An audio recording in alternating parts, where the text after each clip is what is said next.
সুতরাং মুআজ্জাজ হাজিরিন, দুনিয়ার জিন্দেগিতেও যারা কল্যাণ আর সফলতা অর্জন করতে চান, দুনিয়ার জিন্দেগিতেও যারা প্রকৃত শান্তির জিন্দেগি চান, দুনিয়ার মধ্যেও যারা প্রকৃত সফলতা চান, আমরা যারা প্রকৃত শান্তি চাই, এদের জন্য তাকওয়া অর্জন করা জরুরি।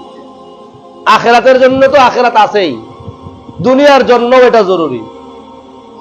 আল্লাহ শান্তি রেখেছেন তাকওয়ার মধ্যে, আল্লাহ শান্তি রেখেছেন নেক আমলের মধ্যে, আল্লাহ শান্তি রেখেছেন উত্তম ভাবে আল্লাহর সাথে সুসম্পর্ক গড়ার মধ্যে।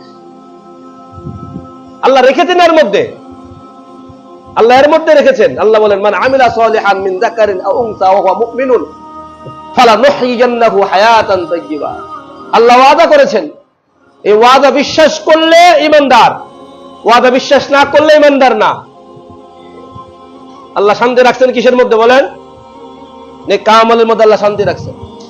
দুনিয়ার জিন্দেগির শান্তি আল্লাহ রেখেছেন দিন মানার মধ্যে, দুনিয়ার জিন্দেগির শান্তি আল্লাহ রেখেছেন নেক আমলের মধ্যে, দুনিয়ার জিন্দেগির শান্তি আল্লাহ রেখেছেন তাকওয়া পরহেজগারিতার মধ্যে।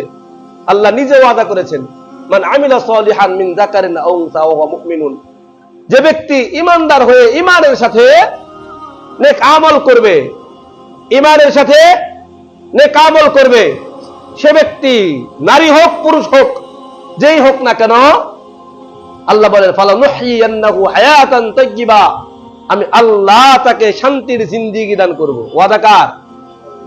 বলেন কার ওয়াদা এটা? আল্লাহর ওয়াদা এটা। শান্তির জিন্দেগি আল্লাহ দেবেন, ওয়াদা করেছেন।